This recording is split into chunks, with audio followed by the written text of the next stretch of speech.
The phone slipped from my hand, crashing onto the cold linoleum floor of the waiting room, as the doctor's words echoed like a death knell. She's stable now, but it was touch and go. I had just screamed into the void of our last fight, calling Jamie the worst person alive, testing her loyalty in a moment of blind rage that now felt like a knife twisting in my gut. And here she was, hooked up to machines, her face pale under the harsh fluorescent lights, because of a car crash I might have indirectly caused with my parting words. In the heart of Brooklyn, where the brownstones whispered secrets of generations past, and the subway rumbled like an underground heartbeat, I first met Jamie at a crowded indie bookstore event. It was one of those crisp autumn evenings in 2024, the kind where the air smelled of falling leaves and fresh coffee from the corner cafe. I was Alex Rivera, a 28-year-old graphic designer scraping by on freelance gigs, nursing a bruised heart from a string of failed relationships that left me cynical about love. Jamie Thompson, with her infectious laugh and eyes like stormy seas, was a 26-year-old barista turned aspiring novelist, pouring her soul into stories that mirrored the chaos of urban life. Our eyes locked over a stack of queer literature during a reading by a local author. She was debating passionately with a group about the nuances of representation in lesbian fiction, her voice cutting through the murmurs like a melody. I couldn't help but chime in, countering her point with a quip about how real life was messier than any book. She turned, her smile disarming, and said, "Well, prove it. Buy me a coffee and tell me your messiest story." That was it, the spark. We talked until the store closed, spilling out onto the sidewalk where the city lights danced in her eyes. By the end of the night, I knew she was trouble, the kind that made your heart race and your defenses crumble. Our romance bloomed fast, like wildflowers pushing through concrete cracks. We spent weekends wandering Central Park, hands intertwined, sharing dreams under the canopy of turning leaves. Jamie's apartment in Williamsburg became our sanctuary, filled with half-written manuscripts, my sketchbooks, and the scent of her vanilla candles. She introduced me to her world. Underground poetry slams, rooftop parties with her eclectic group of friends, artists, activists, and dreamers. I brought her into mine. Quiet gallery openings, late-night design sessions where we'd collaborate on her book covers. It felt effortless, like we'd been waiting for each other in this vast, impersonal city. But beneath the surface, cracks began to form. Jamie's writing consumed her.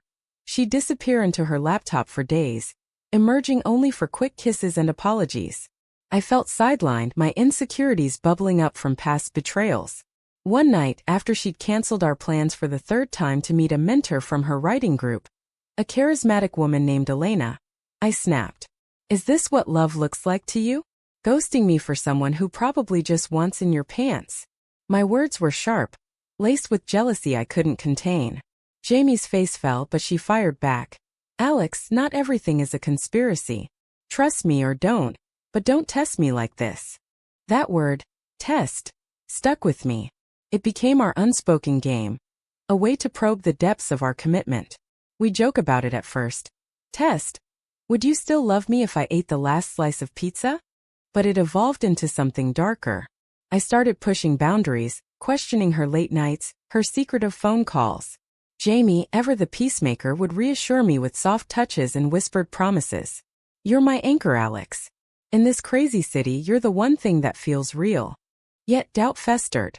Rumors from mutual friends hinted at Elena's interest in Jamie, and I couldn't shake the image of them together, laughing over red wine at some literary event. One evening, after spotting a flirty text from Elena on Jamie's phone, innocent enough but fuel to my fire, we exploded. It was in our favorite diner, the one with vinyl booths and bottomless coffee, overlooking the East River. "You're the worst person alive if you're stringing me along like this," I hurled at her, my voice breaking the diner's hum. It was a test, a desperate plea for her to prove me wrong. Jamie's eyes welled up. She stood, tossed a 20 on the table, and walked out into the night. I didn't follow. Instead, I sat there, stewing in my anger, convinced I was right. Hours later, my phone buzzed with missed calls from an unknown number. When I finally answered, a stranger's voice shattered my world. "Are you Alex? Jamie's been in an accident. She's at Brooklyn Hospital." The drive there was a blur of honking taxis and red lights, my mind replaying our fight on loop. What if those were our last words? The air was a cacophony of beeps and hurried footsteps, the smell of antiseptic stinging my nostrils. A nurse led me to her room where Jamie lay, bruised and bandaged, and Ford dripping into her arm. The doctor explained. A cab had T-boned her Uber on the way home, likely because she was distraught, not paying attention. Guilt crashed over me like a wave. I held her hand, whispering apologies into the sterile air. When she woke, her first words were weak but forgiving. "Alex, you came. We talked through the night, the drama of our fight paling against the fragility of life." But as days passed and Jamie recovered at home, deeper conflicts emerged. I discovered Elena wasn't just a mentor. They'd shared a brief fling years ago before us. Jamie confessed, tears streaming. "It was nothing, but I didn't tell you because I knew you'd overreact. I love you, Alex, not her." The betrayal stung, a sharp twist in our romantic tapestry. I stormed out, needing space, wandering the streets of Manhattan where skyscrapers loomed like judgmental giants. Was our love built on lies? The city, with its relentless energy, forced introspection. I ended up at the High Line, elevated above the chaos, watching couples stroll hand in hand. Memories flooded. Our first kiss under the Brooklyn Bridge, Jamie reading her stories aloud by candlelight, the way she'd trace hearts on my back during quiet mornings. Reconciliation came slowly, like the first thaw after a brutal New York winter. I returned to Jamie's apartment the next day, armed with her favorite bagels from Russ and Daughters and a heart heavy with remorse. She was propped up on the couch, surrounded by pillows, her laptop open to a new chapter. "I thought you were done testing me," she said softly, but there was no malice, only exhaustion. We talked for hours, peeling back layers of hurt. Jamie explained Elena's role. Purely professional now. A connection from her past that she'd buried to protect us. "I was scared you'd see me as flawed, Alex. But love isn't about perfection. It's about choosing each other despite the mess." Her words hit home, echoing the human themes in her novels. I admitted my fears stemmed from my ex, who had cheated blatantly, leaving me shattered. "I test because I'm terrified of being hurt again," I confessed, tears blurring my vision. In that vulnerable moment, our romance reignited, deeper, more intentional. We promised no more games, just open hearts. Jamie's recovery became our shared journey. Physical therapy sessions in the crisp air of Prospect Park, where we'd picnic and dream about the future. She finished her manuscript, dedicating it to me. To Alex, my muse and my anchor in the storm. Life settled into a rhythm of quiet joy. We moved in together, combining our worlds in a cozy loft in Bushwick, walls adorned with my designs and her bookshelves. Friends envied our bond, calling us the epitome of modern love, in a city that chewed up relationships. But drama lurked, as it always does in tales worth telling. 6 months post-accident, Jamie's health scare resurfaced. Not from the crash, but something deeper. Routine checkups revealed a heart condition, arrhythmia triggered by stress. The doctor in Midtown Manhattan, with his crisp white coat and sympathetic eyes, laid it out. "It's manageable with meds and lifestyle changes, but flares could be serious." The news rocked us. Jamie downplayed it, her optimism a shield. "Hey, it's just another plot twist in our story." But I saw the fear in her eyes, mirroring my own. Our romance turned introspective, laced with the fragility of mortality. We traveled upstate to the Catskills for a weekend getaway, hiking trails where the leaves turned fiery red, holding hands as we discussed what-ifs. "If something happens to me, promise you'll keep creating," Jamie whispered by a crackling campfire. I pulled her close, the scent of pine in her shampoo grounding me. "Nothing's happening. We're in this together." Back in the city, conflict brewed anew. Jamie's writing career took off. An agent signed her, leading to late nights at networking events. Elena reappeared, now a key contact in the publishing world. I tried to trust, but old insecurities gnawed. One evening, after Jamie missed our anniversary dinner for a quick meeting with Elena, I confronted her. "Is this another test? Because it feels like betrayal." Her face crumpled. "Alex, it's work. Why can't you believe in us?" The argument escalated, words flying like daggers in our loft. "You're pushing me away with your doubts," she cried. In a moment of heated fury, I spat. "Maybe you're the worst person alive for making me question everything." Echoes of our first big fight. Jamie grabbed her coat and left, slamming the door. I paced, regret instant, but pride held me back. Hours ticked by, no calls, no texts. Panic set in as midnight approached. I dialed her number repeatedly, voicemail mocking me. Then the call from the hospital. Ms. Rivera? Jamie Thompson's been admitted. Possible arrhythmia episode. My heart stopped. Racing through rain-slick streets, I burst into the same sterile hell from before. Jamie was there, monitors beeping steadily, her color returning under the lights. She collapsed at a cafe, the nurse explained. Stress-induced, but she's okay now. Seeing her vulnerable again broke me. I collapsed by her bed, sobbing apologies. When she stirred, her hand found mine. Alex, I was coming back to you. We talked through the dawn, unraveling the knots of our drama. Jamie admitted the meeting with Elena was about a book deal, but she'd felt guilty for prioritizing it. I love you more than any career. Let's build this life without tests. The high of relief carried us forward, but the emotional depth lingered. We sought therapy in a cozy office on the Upper West Side, where a kind counselor helped us navigate our fears. Jamie's condition became a catalyst for growth. We adopted healthier habits, yoga in Washington Square Park, mindful dates without distractions. Our romance blossomed anew, romantic gestures like surprise notes in lunch bags or stargazing on our rooftop. Yet the city tested us further. A job offer came for Jamie, a fellowship in Chicago away from New York.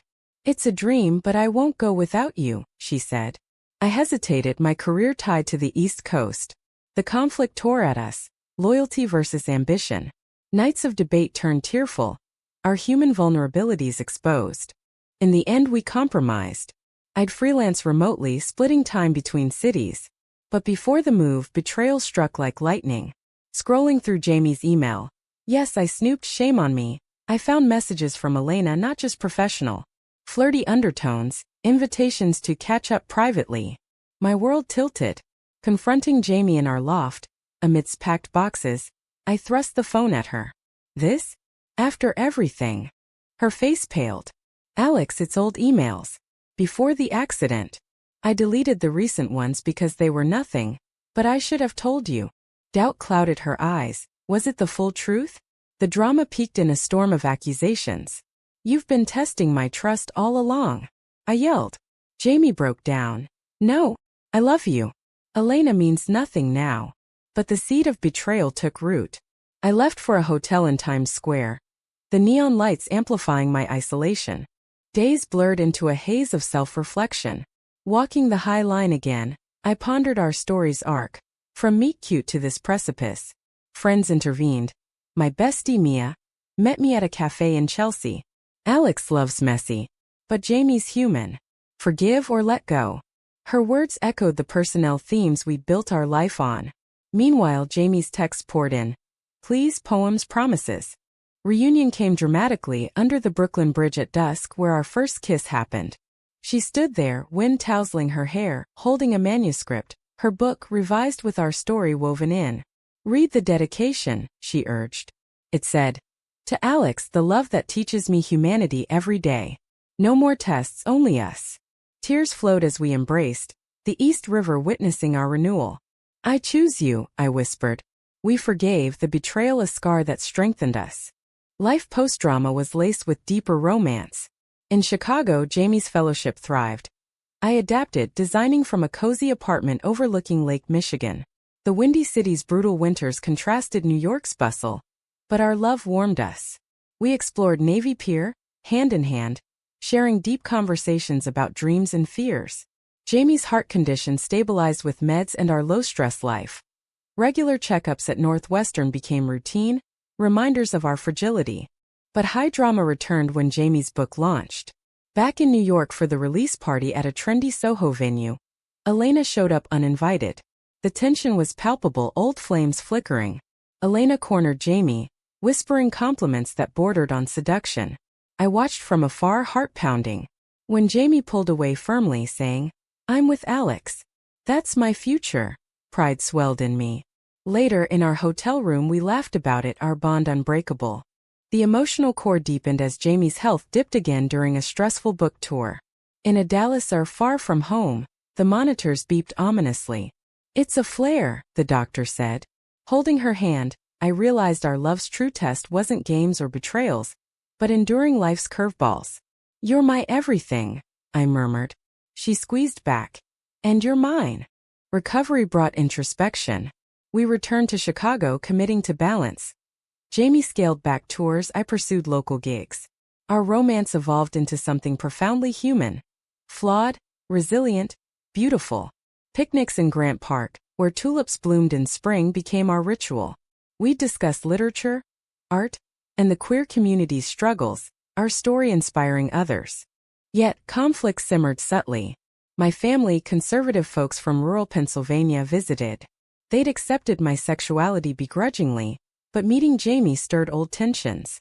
Over dinner at a deep-dish pizza joint, my mom probed, "Is this forever?" Jamie handled it gracefully, but later in bed, she confessed doubts. "What if they never fully accept us?" I reassured her, but it planted seeds of external pressure. The climax built when Jamie received a Hollywood offer. Adapt her book into a film. Excitement mingled with fear. Relocation to LA? We debated fiercely in our lakeside home, voices rising. "This could change everything," she argued. "But what about us?" I countered. The drama peaked in a tearful night, where we laid bare our souls. "I won't go if it means losing you," she said. Compromise. I'd moved too, starting fresh. Packing up Chicago felt bittersweet. The city that mended us, now a chapter closed. En route to LA, we road tripped through America's heartland. Cornfields, diners, endless skies. Conversations turned philosophical. Love's endurance, humanity's capacity for forgiveness. In a motel in Oklahoma, under starry skies, we renewed vows informally. No tests, no betrayals, just us against the world. Arrival in LA brought sun-soaked promise. Our bungalow in Silver Lake, a queer haven, buzzed with creativity. Jamie's scriptwriting flourished. I landed design work for studios. But the industry's glamour tested us anew. Parties with celebrities where temptations lurked. One night at a Sunset Strip gala, a producer flirted shamelessly with Jamie. Jealousy flared, but she shut it down, pulling me close. "You're my home." As Jamie's career soared, our emotional landscape deepened. Interviews delved into her personal life, outing our stories' inspirations. Fans messaged support, calling us icons of resilient love. But fame's shadow loomed. Paparazzi snaps, online trolls questioning our authenticity. "Is it all for show?" one comment read. It stung, amplifying insecurities. Conflict erupted when an ex of Jamie's from college resurfaced. A journalist penning a tell-all. Leaked details painted Jamie as a heartbreaker, implying past betrayals. "It's twisted truth," she insisted, but doubt crept in. In our sunlit kitchen over coffee we argued. "How many secrets, Jamie?" My voice cracked. She broke down. "None now. That was before you." The drama forced therapy again, this time via Zoom with our old New York counselor. We unpacked, forgiving anew. Romance rekindled through small acts. Beach walks at Malibu where waves crashed like our passions. Jamie wrote poetry for me, tucking notes in my sketchbooks. "Your love humanizes my chaos," one read. We volunteered at LA's LGBTQ Center. Giving back, our story inspiring youth navigating similar paths. But the ultimate test came dramatically. During a film shoot in the desert, Jamie suffered a severe arrhythmia episode. Rushed to a Palm Springs or I flew in panic-stricken. The waiting room's clock ticked eternally. Memories flooded, our fights, laughs, tender moments. When allowed in, seeing her wired up, I shattered. "Don't leave me," I begged. She smiled weakly. "I won't. We're endgame." Recovery was arduous. Back home we reevaluated. Jamie stepped back from high-stress projects, focusing on writing. I supported, our bond unbreakable. The experience birthed a nonprofit, Hearts United, aiding queer couples with health challenges. Launching it in West Hollywood, surrounded by friends, felt profoundly human. Turning pain into purpose. Life stabilized, laced with romance.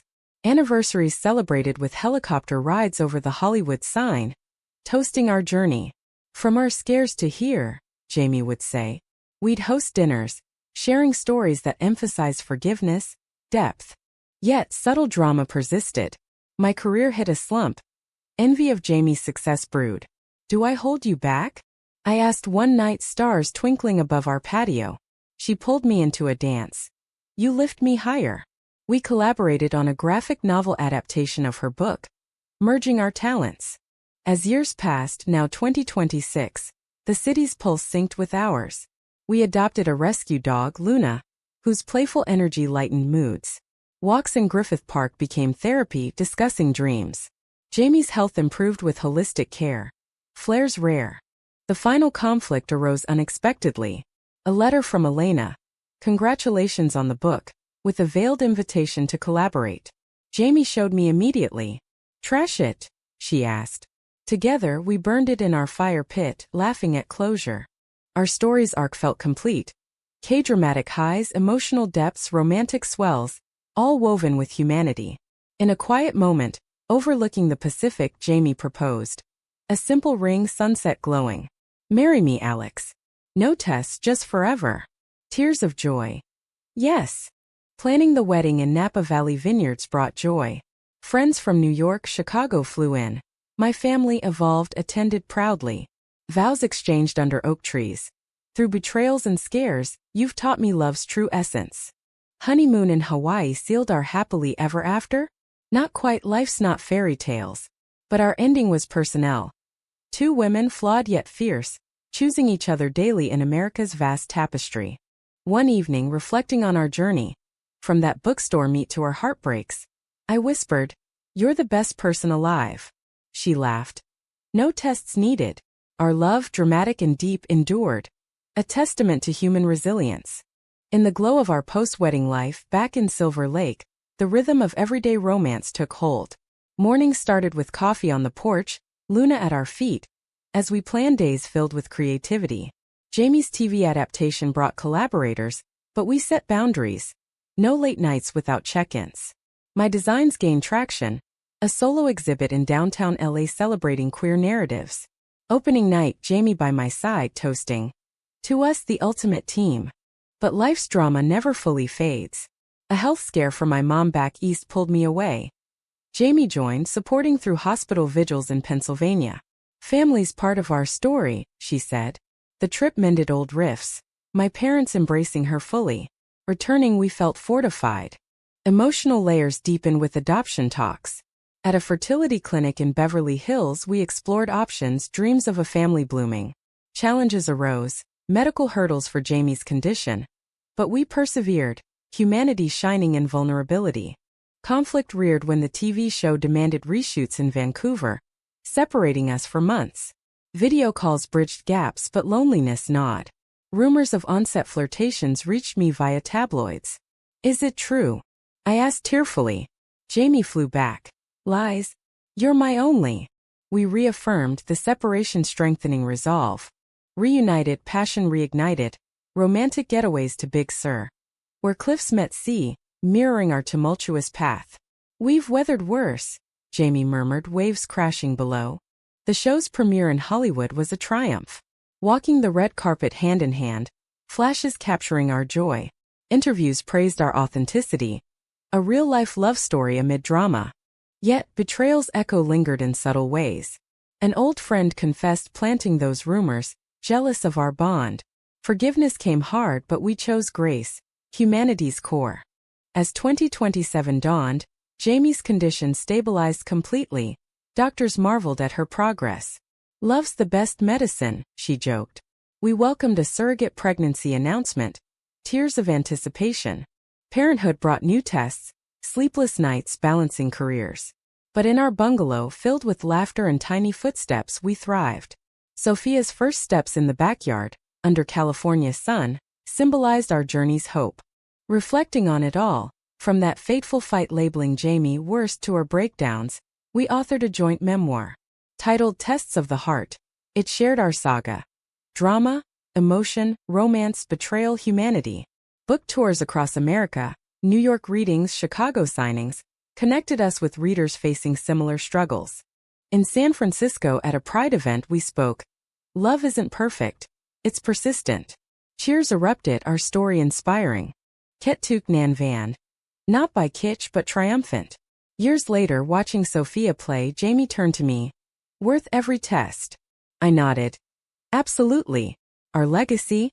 A love that endured America's vast landscapes, from Brooklyn streets to LA beaches. A beacon for queer hearts everywhere. No more hooks needed. Our story closes with quiet grace, emotions lingering like a well-loved novel's final page.